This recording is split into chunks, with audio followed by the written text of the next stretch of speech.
Hello friends, this is CA Divakar Gupta and today we are going to start a new video in which we are going to let you know that the 47 GST Council meeting which is held on 29/6/2022।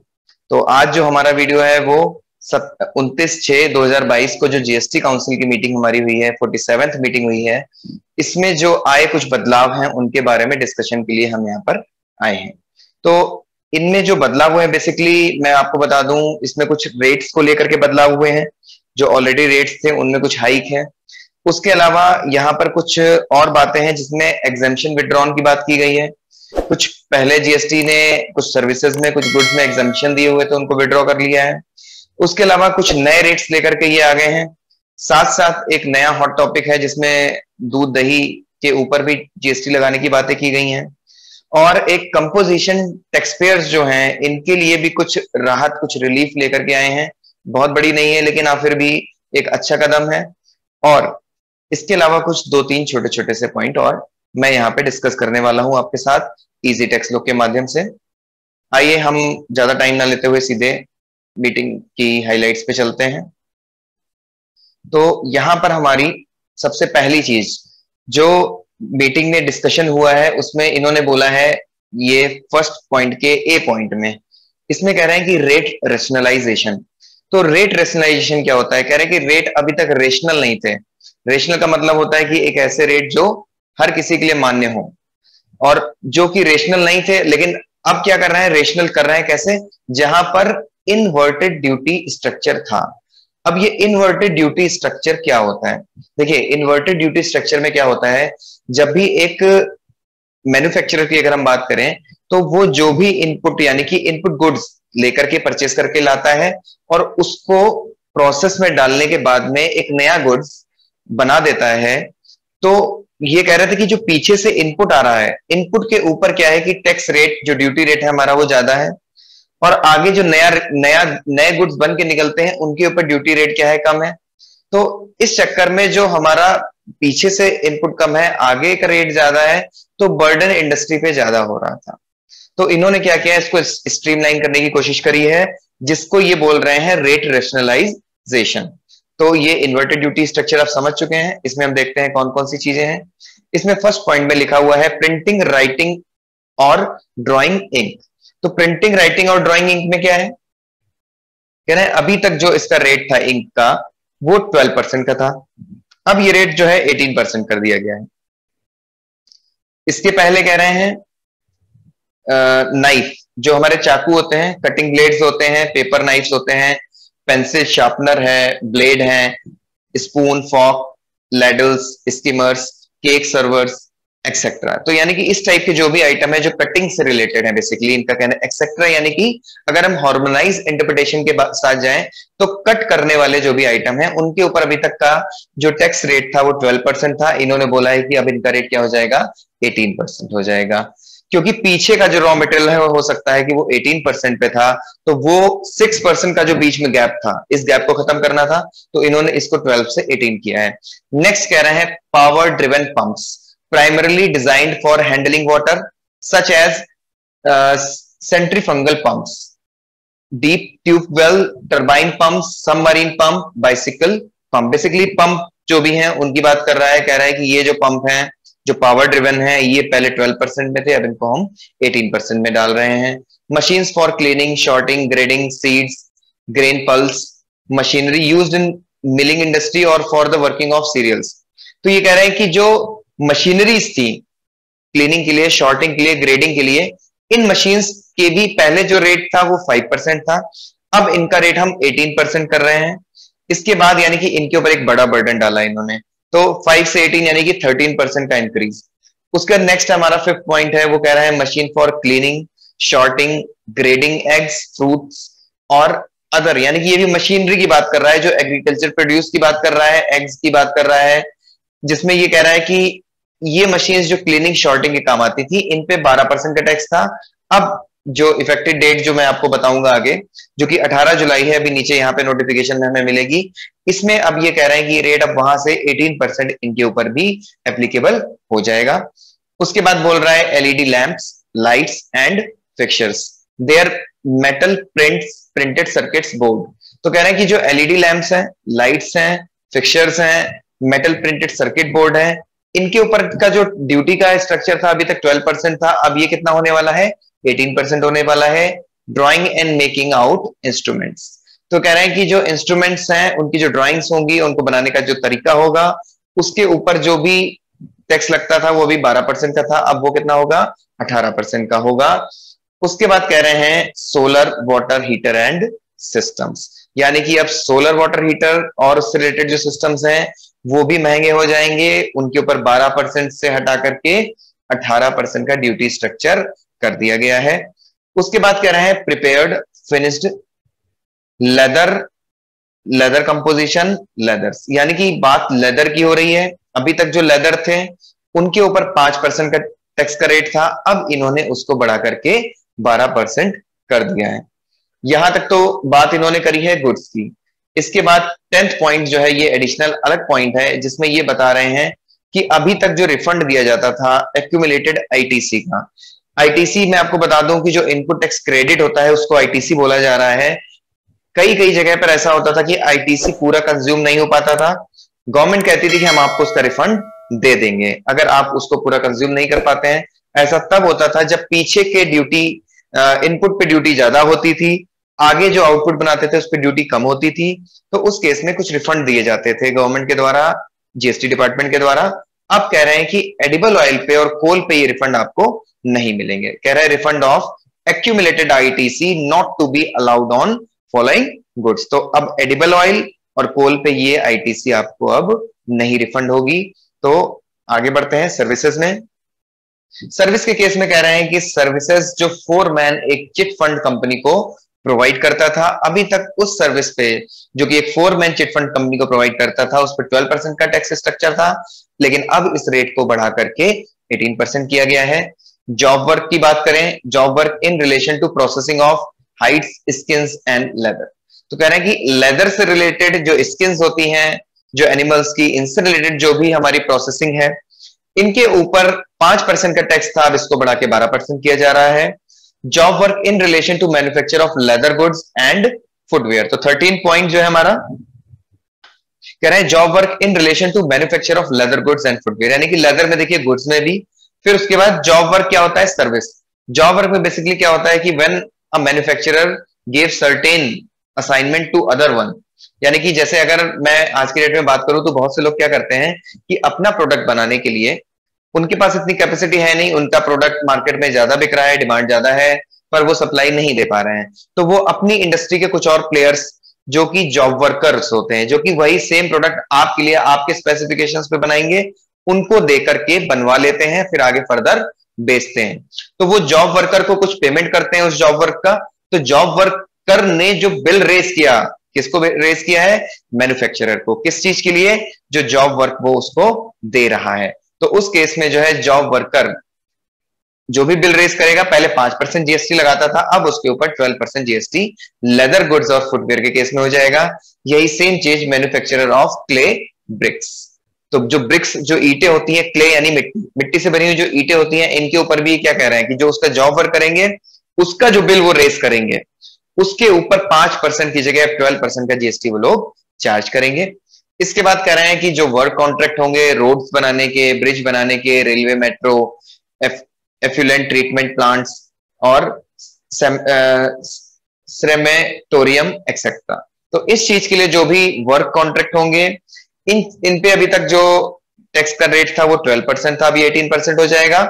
इसके बाद कह रहे हैं work contract supplied to central and state government, local authorities for historical monument, canal, dam, pipeline, plants. देखिए work contract basically क्या है कि जब किसी बड़ी चीज का कॉन्ट्रैक्ट दिया जाता है, यानी कि जैसे रोड बनाने का, डैम बनाने का, यहाँ पे इन्होंने historical monument like Taj Mahal, like Lal Qila, इन सब चीजों के लिए भी जो वर्क कॉन्ट्रैक्ट दिए जाते हैं, वहां पे सफाई के, वहां पे इनकार्विंग के, इनग्रेविंग के, तो इस टाइप के वर्क कॉन्ट्रैक्ट, कैनाल बनाने के, डैम बनाने के, वाटर सप्लाई से रिलेटेड, ये जो भी कॉन्ट्रैक्टर को दिए जाएंगे, और कॉन्ट्रैक्टर जब बिल रेज करेगा तो अब वो 12% जीएसटी की जगह 18% जीएसटी वहां पर चार्ज करेगा। इसके बाद हमारा 17 पॉइंट भी वर्क कॉन्ट्रैक्ट का है, जो supply to central and state government के लिए ही है। और जिसमें क्या लिखा हुआ है, प्रीडोमिनेंटली अर्थ वर्क एंड सब कॉन्ट्रैक्ट देयर ऑफ। तो अभी मैं अर्थ वर्क के बारे में तो आपको ज्यादा डिटेल में नहीं बता सकता है, क्योंकि मुझे इसके लिए थोड़ा सा अध्ययन करना पड़ेगा। बाकी अर्थ वर्क कुछ जमीन से रिलेटेड, कुछ ये ग्लोब से रिलेटेड हमारे कोई कॉन्ट्रैक्ट्स हैं जो हमारी गवर्नमेंट जो है कुछ कॉन्ट्रैक्टर्स को देती है, तो उनपे भी अब पहले 5% का रेट था, अब इन्होंने इसको बढ़ा करके 12% कर दिया है। आगे आते हैं। आगे अब ये कह रहे हैं कि ये तो ऊपर जो मैंने आपको बताया ये 17 पॉइंट जो है ये उनके लिए है जहां पे इन्वर्टेड ड्यूटी स्ट्रक्चर था। अब जो आगे की चीजें हैं वहां पे अदर का केस है, तो यानी कि यहाँ पे इन्वर्टेड ड्यूटी स्ट्रक्चर नहीं है, यहाँ पे इन जनरल गवर्नमेंट ने रेट्स को ऊपर या नीचे किया हुआ है। देखिए, ऑस्टोमी अप्लायंसेस, ये बेसिकली एक फार्मास्यूटिकल टर्म है। ऑस्टोमी बेसिकली कुछ जो ट्रीटमेंट होता है, कुछ डॉक्टर्स कोई ट्रीटमेंट देते हैं, कुछ टेक्निकल है, मेडिकल साइंस रिलेटेड, तो वहां पे जो उससे ये जो ऑस्टोमी होता है, इसके जो अप्लायंसेस होते हैं, तो वो अप्लायंसेस किसी जैसे बॉडी में कहीं पर कुछ एक कहना चाहिए कि एक पाइप डालना है अगर ह्यूमन बॉडी में, या कुछ भी इस टाइप की चीजें होती हैं, तो इस टाइप के जो अप्लायंसेस आते हैं उनके ऊपर 12% की जगह आप कितना टैक्स लगेगा, 5%। गवर्नमेंट ने यहाँ पे रिलीफ दी है। गवर्नमेंट कह रही है कि मेडिकल फैसिलिटीज को हमें अच्छा करना है, तो इसके लिए गवर्नमेंट ने यहाँ पर रिलीफ दी हुई है। तो यहाँ पे 12% की जगह 5% का टैक्स रेट है। ऑर्थोपेडिक अप्लायंसेस, ये भी जो है ऑर्थो से रिलेटेड चीजें हैं। इन अप्लायंसेस के ऊपर भी गवर्नमेंट कह रही है कि हम 12% अभी तक रेट था, अब कितना हो जाएगा, 5% हम रिड्यूस कर रहे हैं। टेट्रा पैक, आपने देखे होंगे कि टेट्रा पैक मार्केट में बिकते हैं उनके लिए जो लोग टेट्रा पैक में चीजें पैक करके आगे फर्दर बेचते हैं। तो जो लोग Tetra Pak as a input लेंगे उनको अब 12% की जगह उस पर 18% का रेट जीएसटी का देना पड़ेगा, यानी कि जो सप्लायर है वो अब कितना चार्ज करेगा, 18%। इसके बाद कह रहे हैं टार। टार जो है वो कोल से रिलेटेड एक प्रोडक्ट है, जो कि आपने देखा होगा चारकोल टाइप की चीजें होती हैं, तो इसी तरीके से टार भी होता है। तो ये कह रहे हैं कि whether from coal gasification plants, producer gas plant and coke oven plants, तो यहां से जो भी किसी भी तरीके का टार है अगर, तो कह रहे हैं इस पे अभी तक कितना था, किसी पे 5 था, किसी पे 18% था। कह रहे हैं अब कोई भी हो इससे irrespective of coal gasification plant या कहीं से भी, अब इसके ऊपर जो ड्यूटी रेट है वो कितना हो जाएगा, 18% हो जाएगा। इसके बाद आईजीएसटी, ध्यान से देखिए पॉइंट नंबर 5 कह रहा है IGST, not CGST and SGST. यहाँ पे सीजीएसटी और एसजीएसटी की बात नहीं कर रहा है, कह रहा है कि जो आईजीएसटी है ये डीईसी टैबलेट्स होती हैं, diethylcarbamazine, actually technical word है, तो मैंने भी आज पहली बार ही देखा है। तो डीईसी टैबलेट इनको शॉर्ट में बोलते हैं, मैंने भी गूगल पे इसको ट्राई किया था सर्च करने के लिए। तो ये टैबलेट इस समय जो है फ्री ऑफ कॉस्ट कह रहे हैं गवर्नमेंट अगर दे रही है, किसके लिए, नेशनल फिलेरियोसिस एलिमिनेशन प्रोग्राम, कोई गवर्नमेंट का प्रोग्राम है जिसमें किसी डिजीज से लड़ने के लिए ये टैबलेट फ्री में बांटी जा रही है। तो कह रहे हैं कि उस पर अभी तक 5% का रेट था, अब इसके ऊपर निल रेट हम अलाउ कर रहे हैं। लेकिन ये आईजीएसटी क्यों है, हो सकता है कि इनको बाहर से लाया जा रहा होगा, तो बाहर से लाने में कस्टम ड्यूटी भी लगती है, और कस्टम ड्यूटी के साथ में एक ड्यूटी लगती है जो एडिशनल कस्टम ड्यूटी बेसिकली होती है, वो आईजीएसटी के फॉर्म में लगती है। तो एक तरीके से तो उसको छूट दे रहे हैं, दूसरा इंटरेस्ट रेट उसका आना जाना होगा, तो उसके लिए इसको ये निल करा दे रहे हैं। फिर कह रहा है कट एंड पॉलिश्ड डायमंड, अभी तक जो डायमंड था उसके ऊपर 0.25% था, चाहे वो कट हो चाहे पॉलिश्ड हो। अब ये कह रहे हैं कि जैसे सोने, गोल्ड पे और सिल्वर पे, यानी सोने चांदी पे जो रेट कर दिया है हमने 1.5, तो अभी उस पे 3% है, इस पे कह रहे हैं कि हमने 1.5% का रेट जीएसटी का लगाया है, किस पे, डायमंड के ऊपर। फिर कह रहा है IGST on specified defence item imported by private entity vendors when and user is the defence forces. अगर एंड यूजर यानी कि जो भी आइटम आ रहा है प्राइवेट एंटिटीज से, बाय प्राइवेट एंटिटीज वेंडर्स, और एंड यूजर कौन है, यानी कि वो कहां पे जाकर के वो आइटम फाइनली पहुंचना है, डिफेंस फोर्सेस के पास में। तो यहां पे अभी तक जो भी एप्लीकेबल रेट होंगे उनको हटा के यहां पे इन्होंने निल रेट कर दिया है। फिर आगे सर्विसेज, कह रहे हैं कि अदर सर्विसेज के केस में कह रहे हैं कि जहां पे इन्वर्टेड की बात नहीं कर रहे हैं, उसकी अदर देन बात कर रहे हैं।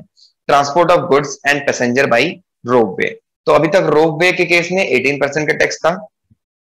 आप हरिद्वार जाइए, वहां पर वो ऊपर किसका ललिता देवी या मनसा देवी का जो मंदिर है वहां तक जो हमें रोपवे से गाड़ियां ले जाती हैं, जब उनका टिकट हम लेते हैं तो उस पर 18% का टैक्स था।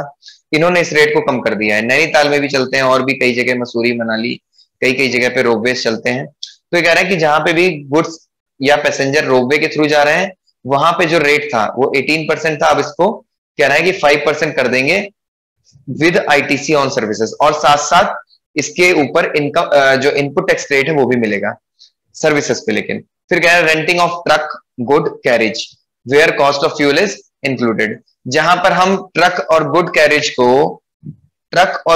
की बात हो रही है, यहां पर पैसेंजर कैरेज की बात नहीं हो रही है। कह रहे हैं जहां पर फ्यूल के साथ में सीधे एक्सपेंस चार्ज किया जाता था 18% की जगह अब यहां पे केवल 12% का ही चार्ज लिया जाएगा।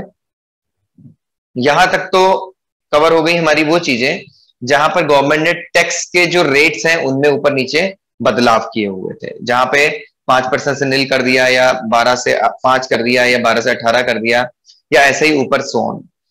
अब जो बात हम करने जा रहे हैं वो आगे है विड्रॉल ऑफ एग्जेम्पशंस की। सी पॉइंट हमारा एग्जेम्पशंस के विड्रॉल की बात करता है। तो कौन कौन सी एग्जेम्पशंस विड्रॉ की जा रही हैं, यहां पे देखिए जो पहला पॉइंट है यहां पे लिखा हुआ है जीएसटी वॉज एग्जेम्प्टेड। वॉज यानी कि जीएसटी एग्जेम्प्ट था, अब नहीं रहेगा। किस पे नहीं रहेगा? स्पेसिफाइड फूड आइटम्स पे, ग्रेन्स पे, एक्सेट्रा। कुछ चीजें हैं जिन पे नहीं रहेगा व्हेन नॉट ब्रांडेड, जब वो ब्रांडेड नहीं थी, क्योंकि अभी तक क्या था, ब्रांडेड आइटम पे तो टैक्स था पर नॉन ब्रांडेड पे टैक्स नहीं था। नॉन ब्रांडेड और right on the brand has been forgone, और कुछ ब्रांड्स पे भी जो थे वहां पे कुछ आइटमों पे अभी तक टैक्स ब्रांडेड पे भी नहीं लिए जाते थे, जो कि अब फॉरगॉन हो जाएंगे। यानी कि वहां पे भी टैक्स अब गवर्नमेंट कलेक्ट करेगी और हमारे देश का रेवेन्यू जो है वो बढ़ेगा। It has been recommended to revise the scope. कह रहे हैं कि यहां पर एक रिकमेंडेशन दी गई जीएसटी काउंसिल में कि scope of examination to exclude from it pre packaged and pre labelled retail pack in terms of legal metrology act. तो कह रहे हैं कि यहां पर रिवाइज करो स्कोप किसका, एग्जाम्पशन का, जो एक्सक्लूड थे अभी तक from it pre packaged and pre labelled retail pack in terms of legal metrology act. इसमें कह रहे हैं including pre packaged, pre labelled curd, lassi and butter milk. तो यानी कि मुझे जो ऐसा लग रहा है देखने से यहां पर कि जैसे अमूल जैसी कंपनियां या और भी जो पराग यूपी में या दिल्ली में मदर डेयरी या जहां पर भी जो कंपनियां हैं, ये लोग क्या करते थे, ये लोग पैक करके मट्ठे, लस्सी और दूध वगैरह जो है ये बेचते थे, जिसमें ये कह रहे हैं कि अब हम इसमें इंक्लूड क्या कर रहे हैं, pre packed, pre labelled curd यानी दही, लस्सी और बटर मिल्क, ये इसको इसमें इंक्लूड कर रहे हैं और कह रहे हैं कि एग्जेम्पशंस को क्या कर दो, हटा दो, विड्रॉ कर लो। उसके बाद क्या कह रहे हैं, कह रहे हैं कि in case of following goods exemption from GST will be withdrawn. कुछ गुड्स और भी हैं जिसपे कह रहे हैं कि अब क्या करेंगे, हटा देंगे। देखिए ये बेसिकली जो मुझे लग रहा है अभी इसको प्राइमा फेसी पढ़ने में, एक बार फिर से हम इसको, क्योंकि यहाँ पे बात आ रही है एक ऐसे आइटम की जो कि डेली नीड है, और डेली नीड में जब गवर्नमेंट जीएसटी लेकर के आती है तो लोग जो है थोड़ी सी गवर्नमेंट की बुराई करते हैं। तो यहाँ कह रहा है कि GST was exempted on specified food item, grains etcetera when non branded. कह रहे हैं कि पहले क्या था, एग्जेम्प्टेड थे जब वो नॉन ब्रांडेड थे, या फिर right on the brand has been forgone, तब भी कभी कभी ब्रांड में भी थे लेकिन पर उनपे जीएसटी अभी तक एग्जेम्प्ट था, नहीं था।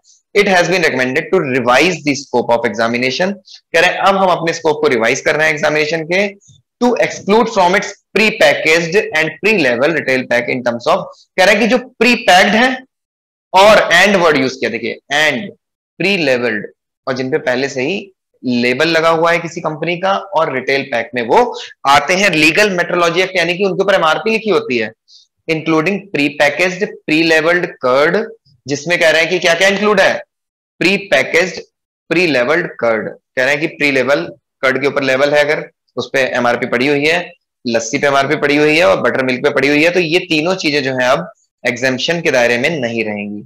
बाकी इन्होंने अभी रेट इसका नहीं यहाँ पे बताया है, वो इन जनरल जो रेट बाकी के आइटम पे लगता होगा उस पे, उसके एचएसएन के हिसाब से यहाँ पे भी रेट वो लग जाएगा।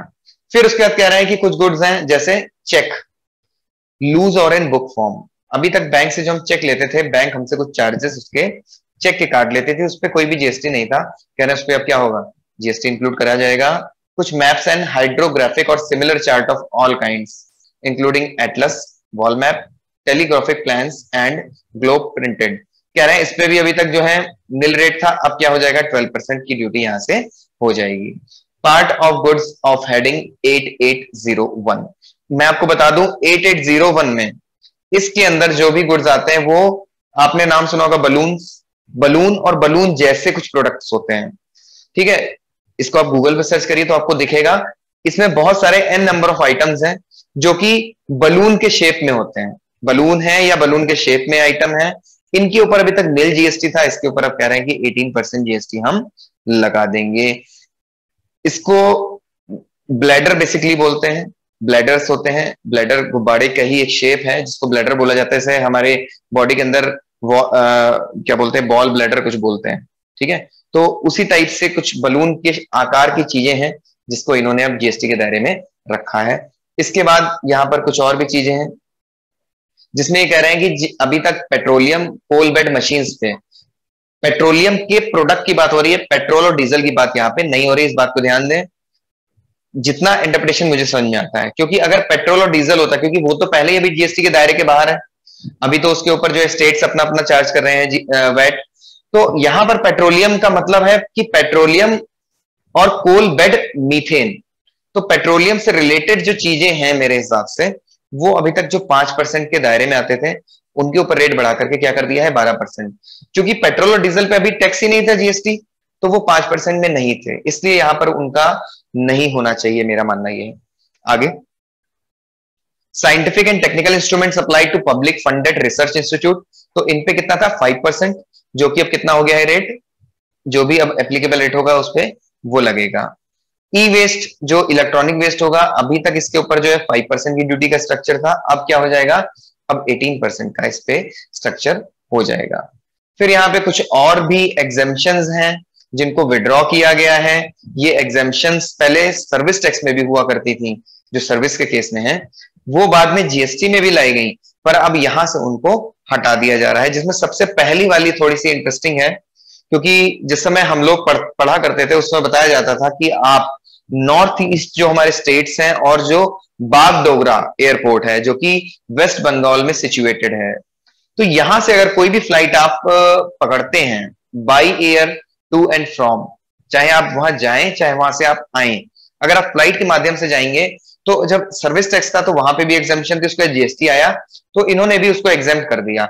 अब ये कह रहे हैं कि केवल इकोनॉमी क्लास, कह रहे हैं कि उनको एग्जम्पशन नहीं देनी जो लोग ट्रेवल कर सकते हैं फर्स्ट क्लास में, जो वीआईपी क्लासेस हैं एयरलाइंस के उनमें नहीं, अब केवल इकोनॉमी क्लास में ये एग्जेम्पशन मिलेगी, बाकी सबसे इन्होंने विड्रॉ कर ली है। उसके बाद एग्जेम्पशन जो थी on following service is being withdrawn, कह रहे हैं कि transport bye rail, vessel, railway equipment and material, अभी तक रेल और वेसल से जो भी रेलवे इक्विपमेंट और रेलवे के जो मटेरियल्स जाते थे उनके ऊपर इन्होंने जीएसटी को एग्जाम किया हुआ था, अब इन्होंने उसको भी टैक्स के दायरे में लाए हैं। फिर कह रहे हैं कि storage warehousing of commodity which attract taxes like nuts, spices, copra, jaggery, cotton etcetera, तो इस टाइप के आइटम है जो नट्स हैं, स्पाइसेस यानी मसाले हैं, कोपरा गोले कोगरी का जो नारियल होता है उसको बोलते हैं जैगरी, और कॉटन रुई एक्सेट्रा। तो उसमें कई सारी एक लिस्ट है, उसको आप पढ़ सकते हैं, कॉमन लिस्ट है। वहां पे जो ये स्टोरेज और वेयर हाउसिंग की फैसिलिटी जब वो लेते थे तो वहां पे टैक्स की एग्जेम्पशन थी, पर अब वहां पर टैक्स इनको लेना पड़ेगा जो भी वेयर हाउस कीपर्स हैं। फिर फ्यूमिगेशन, फ्यूमिगेशन बेसिकली क्या होता है, जो कीटनाशक दवा छिड़कते हैं, fumigation in a warehouse of agriculture produce, उस केस में भी कह रहा है कि fumigation in a warehouse of agriculture produce में भी अब जीएसटी लगेगा, भले ही एग्रीकल्चर से रिलेटेड चीज है लेकिन वो फ्यूमिगेशन है, उस पर जीएसटी चार्ज किया जाएगा। फिर service by RBI, IRDA, SEBI, फसाई, अभी तक ये लोग एग्जम्पशन के दायरे में थे, अब इनको भी विड्रॉ कर लिया गया है। जीएसटीएन, जीएसटीएन का अब देखना पड़ेगा कि क्या है, इसका इतना आइडिया नहीं है। तो जीएसटीएन से रिलेटेड कुछ चीजें हैं, तो इसमें भी कुछ कह रहे हैं कि एग्जम्पशन यहां से हमने विड्रॉ करी हुई है। Renting of residential dwelling, residential dwelling एक तरीके से रेजिडेंशियल बिल्डिंग है टू द बिजनेस एंटिटी। अगर आप किसी बिजनेस एंटिटी को अपना घर किराए पे देते हैं, अगर वो रजिस्टर्ड एंटिटी है, बिजनेस एंटिटी जो है जीएसटी में रजिस्टर्ड है, तो उस केस में उसके ऊपर भी जीएसटी अब लगेगा। अब इसको भी एग्जम्पशन से बाहर कर दिया गया है। Service provided by the core blood bank, जो core blood bank services provide करती हैं किस चीज के लिए? प्रिजर्वेशन ऑफ स्टीम सेल्स के लिए। इन पे भी पहले जीएसटी के कोई भी उसमें टैक्स नहीं था, एग्जम्पशंस थी, इनकी भी एग्जम्पशंस अब यहां से विड्रॉ की जा चुकी हैं। इसके आगे कुछ होटल अकोमोडेशन जो अप टू 1000 था, ये 12% से टैक्स होगा, क्योंकि बाकी सारे मेरे ख्याल से 18 या 28 हो रहे हैं, ठीक है। और पहले अप टू 1000 तक जो भी टैरिफ होते थे वहां पर कोई भी जीएसटी नहीं लिया जाता था। अब यहाँ पर कह रहे हैं कि ये 12% से टैक्स हो जाएंगे।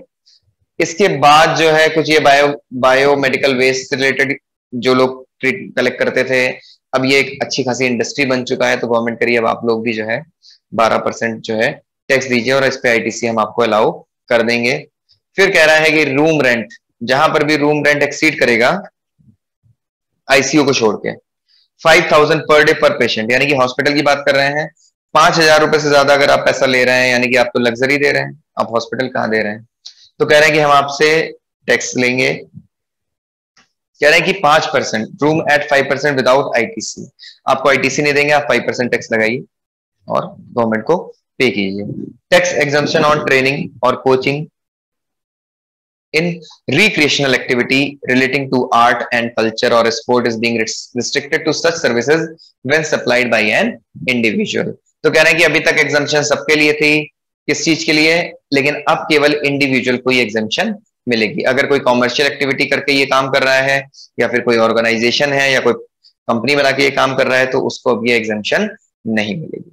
आगे कसिनो के लिए कुछ चीजें हैं जो अभी इन्होंने पेंडिंग डाली हुई हैं, जिसमें डिस्कशन अभी चल रहा है, तो ये भी थोड़े दिनों के लिए पोस्टपोन कर दिया गया है। GST on casino, sports and online gaming. तो कह रहे हैं कि काउंसिल ने क्या किया है, अभी मिनिस्ट्री में मिनिस्टर से बात करी गई है, और अभी स्टेट्स के ऊपर और भी रेफरेंसेस लेने बाकी हैं। कह रहे हैं कि कुछ इनपुट्स अभी स्टेट से लेने बाकी हैं, तो अभी इनको हमने छोड़ा हुआ है कुछ शॉर्ट पीरियड के लिए। फिर कुछ क्लैरिफिकेशंस हैं, या पढ़ सकते हैं, इसमें कोई खास क्लैरिफिकेशंस नहीं है। इसके बाद में एक पॉइंट है, यहाँ पर नीचे आ जाते हैं हम, अदर मिसलिनियस चेंजेस में ये वाला कह रहे हैं, the rate changes recommended by 47 GST council will be made effective from 18 जुलाई 2022। यानी कि जो अपना 18 जुलाई आने वाली है, यहां से ये जितने भी रेट ऊपर काउंसिल ने बताए हैं, ये सब इफेक्टिवली शुरू हो जाएंगे। इसके बाद measure for trade facilitation in principle, approval for relaxation in the provisions of supplies making supply through e-commerce operator, ये सब चीजें आप पढ़ लेंगे, ई-कॉमर्स ऑपरेटर से रिलेटेड है। मैं अब मुद्दे की बात पे आता हूं, क्योंकि मैंने आपको रोक के रखा हुआ है। कंपोजिशन डीलर के लिए मैं यहाँ पर कुछ चीजें हैं उनको रीड करता हूं आपके लिए। तो यहाँ पर इन्होंने बताया है, मेन ये वाला पॉइंट है, पॉइंट नंबर 6, जहां पर कह रहे हैं waiver of late fee for delay in filing form GSTR 4 for financial year 2021-22 and extension of due date for filing form GST CMP 08 for Q1 of financial year 2022-23। इन्होंने बोला यहां पर कि हमने जो Q1 यानी कि फाइनेंशियल ईयर 2022-23 में कह रहे हैं जीएसटी सीएमपी 08 की जो ड्यू डेट है, हम इसमें आपको कुछ छूट दे रहे हैं Q1 में, और साथ साथ जो है जीएसटीआर 4 जो आपकी थी, जो लोग नहीं भर पाए हैं उनके लिए एक रिलीफ है, यहाँ पे एक वेवर है। कह रहे हैं to the extend the waiver of late fee under section 47 for delay in filing form GSTR 4 for the financial year 2021-22 by approximately 4 more weeks. कह रहे हैं हम इसमें आपको 4 वीक्स और दे रहे हैं। कह रहे हैं कि जो आपकी लेट फी है माफ कर देंगे जीएसटीआर 4 की, जिसमें आपको 28/7/2022 यानी 28 जुलाई 2022 तक अपनी ये रिटर्न फाइल करनी है। अगर आप इस पीरियड में फाइल कर देते हैं तो आपको वेवर मिल जाएगा। The existing waiver is for the period from 1/5/2022 से 30/6/2022। तो ये 1/5/2022 से 30/6/2022 के लिए जो है वेवर है। फिर कह रहे हैं कि इसके बाद इस वेवर को और बढ़ाया गया जो कि 28/7/2022 तक ये वेवर आगे चलने वाला है। फिर कह रहे हैं कि to extend the due date of filing of form GST CMP 08। तो पहली बात तो जो इन्होंने करी थी वो GSTR 4 की करी थी। इसके बाद जो अब ये बात कर रहे हैं वो बात कर रहे हैं ये CMP 08 फॉर्म की, जिसका फर्स्ट क्वार्टर फाइनेंशियल ईयर 22-23 का फर्स्ट क्वार्टर यानी कि जो जून हमारा आज 30 तारीख को खत्म हो रहा है, इसके लिए जो है ये कह रहे हैं कि डेट जो होती है वो होती है 18/7/2022। इस डेट को एक्सटेंड कर रहे हैं कहां तक? 31/7/2022 तक। और क्यों कर रहे हैं? इसके पीछे भी एक रीजन है। रीजन बिहाइंड कह रहे हैं कि कुछ लोगों ने जो एनुअल रिटर्न्स पीछे फाइल करी थी वहां पर उन्होंने सही से एनुअल रिटर्न नहीं भर पाने के कारण जहां पे जो टेबल हमारी 6 आती है, 6 है या 5 है आई थिंक, तो उस टेबल में जो है एक करस्पॉन्डिंग फिगर्स डालनी होती थी हमारी, वो फिगर्स ना डालने के कारण हमारी जो लाइबिलिटी है वो नेगेटिव में शो करती है। तो जो negative balance electronic cash ledgers में आ रहा है, ये कंपोजिशन जो टैक्स पेयर है इनके लिए एक बड़ा इश्यू है जो डिपार्टमेंट शॉर्ट आउट कर रहा है। तो इसके लिए कह रहे हैं कि 31/7/2022 की डेट हमने एक्सटेंड करी है, तब तक का टाइम और हमने दे दिया है, ये यहाँ पे शॉर्ट आउट कर लें। तो ये दो चीजें यहाँ पर कंपोजिशन टैक्स पेयर्स के लिए थी। इसके बाद एक और जरूरी चीज जो मुझे लगती है यहाँ पे, exemption from filing annual return. ये कह रहे हैं कि जो गवर्नमेंट GSTR 9 और 9A जो फिल करने थे पहले टैक्स पेयर्स को, इसका जो एवरेज टर्नओवर है, एनुअल एवरेज टर्नओवर है, ये अप टू 2 करोड़ है। तो exemption from filing annual return in form GSTR 9 9A for financial year 21-22 to be provided to tax payer having average annual turnover up to ₹2 crore. तो 2 करोड़ तक के लिए अभी भी ये एग्जम्पशन है। यानी कि जैसा कि देखने से लग रहा है कि इसके ऊपर जो 2 करोड़ के ऊपर के एसएससीज जो होंगे उनके लिए अभी एग्जेम्पशन नहीं रहने वाली है ज्यादा दिनों तक, क्योंकि यहाँ पे पीरियड क्या है? फाइनेंशियल ईयर 21-22, और फाइनेंशियल 21-22 अभी अभी खत्म हुआ है, तो इसकी जो एनुअल रिटर्न्स है वो जाएंगी, तो 2 करोड़ तक के लिए एग्जेम्पशन अभी भी बरकरार है। तो ये कुछ मेन चीजें थी इस जीएसटी काउंसिल की मीटिंग की। तो आई होप कि इस वीडियो में, क्योंकि थोड़ा जल्दबाजी में बना है ये, हो सकता है कि कुछ क्लैरिफिकेशन, कुछ डाउट रह जाए आपके, तो आप नीचे कमेंट बॉक्स में पूछ सकते हैं। उसके अलावा हमारा जो नंबर आपको स्क्रीन पे दिख रहा होगा, आप इसके थ्रू भी हमसे कांटेक्ट कर सकते हैं। हम बिल्कुल इसको क्लैरिफाई और बेटर करेंगे। तब तक के लिए गुड बाय।